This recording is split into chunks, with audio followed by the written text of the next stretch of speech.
Hello guys! Hello para to sa lahat ng Aries. Aries, tingnan natin kung anong messages, vibration, gabay energy para sa lahat. Kay general reading, pwede kang makaresonate. Gamitin mo ang iyong intuition guys. Okay, Aries, ano ba ang message, vibration, guidance, energy para sa iyo sa linggong ito? Believe in the impossible. Blue Moon, Aries. So, yung first card mo, nagsasabi sa'yo na magtiwala ka daw na walang imposible. Okay, rare.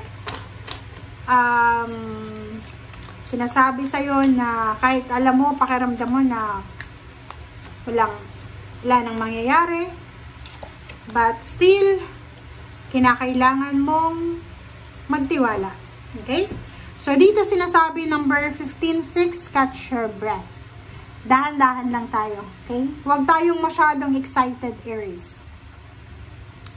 Sa linggong ito, sinasabi ng barahan na magdahan-dahan tayo. Mag-iingat tayo sa desisyon na gagawin natin. Dahan-dahan tayo sa mga pinaplano natin. Dahan-dahan tayo sa action natin.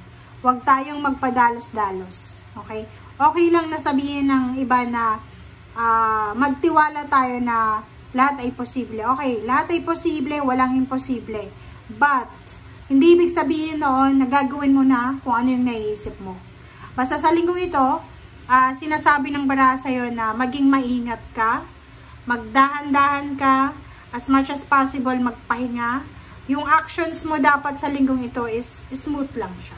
Okay, smooth lang.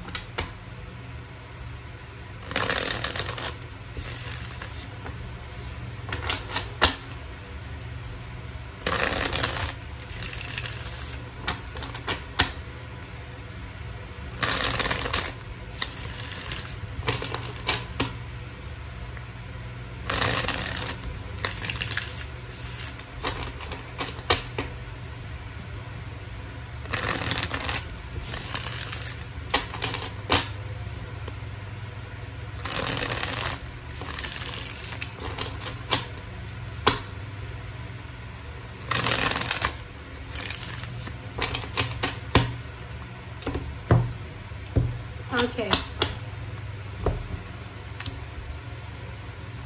First card, Two of Water, Seven of Earth, Seven of Fire, 77, and 8 of Air. Okay. Aries, dito sinasabi ng baraha sa'yo na may posibleng relationship na pwedeng magkaroon ng lamat, 'di ba? Like for example, sa linggong ito, merong mga relationship kayo Aries na pwedeng ikaw to, magdududa ka sa kanya or siya ang magdududa sa iyo. Depende sa kung ano yung issue nyo sa relationship. Nakikita natin dito na may kailangan kang kumbaga labanan. It's either nakakaramdam ka ng selos sa relationship mo, or posibleng siya, yung person mo. Or pwedeng yung iba sa inyo dyan, meron ditong couple, Aries and other zodiac signs, na siguro pareho kayong unemployed, and nakikita ko naghihintay kayo. You're waiting for something, diba? Or pwedeng, hindi ko alam kung sino sa inyong dalawa yung nag-a-apply ng trabaho, or sino yung sa inyong dalawa yung talagang medyo importante sa kanya yung pera. Hindi naman sa pagiging materialistic, pero may isa sa inyong dalawa na importante sa kanya yung pera kaysa sa relationship. Parang ganon. Importante sa kanya na may pera siyang hawak. Okay. So, dito sinasabi ng barahan na if you are, for example, kung ikaw yan na feeling restricted, feeling stagnant yung situation mo, sinasabi ng barahan na kailangan mong labanan yan. Kailangan mong makaalis dyan sa stagnation na yan. Kinakailangan mong maging malakas, maging brave ka, maging strong ka, and maging confident ka na talagang makakaalis ka dyan sa situation na yan.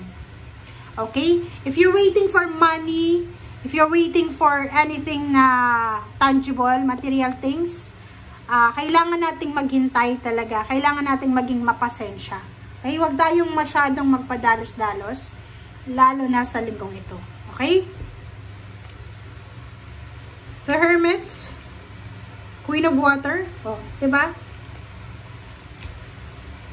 Three of Earth, and Two of Earth. So, yun. So, yung 4 cards mo, nagsasabi sa'yo, Aries, na the Hermit, lahat ng decision making mo sa linggong ito, timbangin mo. Like, may kailangan kang information, wag maniniwala agad-agad. Wag maniniwala agad-agad sa mga kung ano ng kwento or anything dyan. Hanapin yung tamang information, hanapin yung sino ang source ng information, ng communication. And discover yourself, 'di ba? Kung halimbawa, marami ka pang hindi alam sa sarili mo, baka may alam kang skills na pwede mong pagkakitaan, 'di ba? And next card natin is Queen of Water. So, sinasabi ng barahan na maging kalmado ka, Aries. Yun nga, catch your breath. Huwag tayong magmamadali. Kalmado lang, relax lang, chill lang tayo sa linggong ito. Meron dito, Aries, na posibleng mangangailangan ng talento mo. So, pwedeng merong tao na kailangan niya ng tulong mo and gustong makipag-collaborate sa'yo. Pwedeng gusto niya yung serbisyo mo. Like for example, kung ano yung skills mo, marunong kang manahe, kung babae ka, magkumpune, maglinis, parang ganun. So, may mga tao dyan na available sila na pwedeng makatulong sa'yo.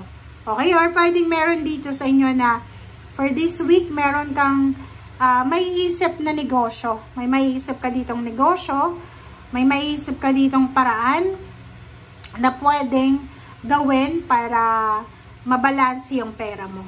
Okay? So, dito sinasabi ng barahan na if you are having a job or unemployed, sinasabi ng baraha sa'yo dito na kahit may pera tayo or wala, kahit may hinihintay tayong pera, manatili pa rin tayong balanse sa paggagastos. Make sure na alam natin yung priority natin sa spending ng pera, 'di ba? Huwag tayong padalos-dalos sa kung ano lang yung gusto natin, ganyan ganito. Pag-isipang mabuti, huwag masyadong magpadalos-dalos. Okay? And sa ilalim niya is 5 of Air. Yun, 'di ba? I-assess mo yung situation. 'Di ba?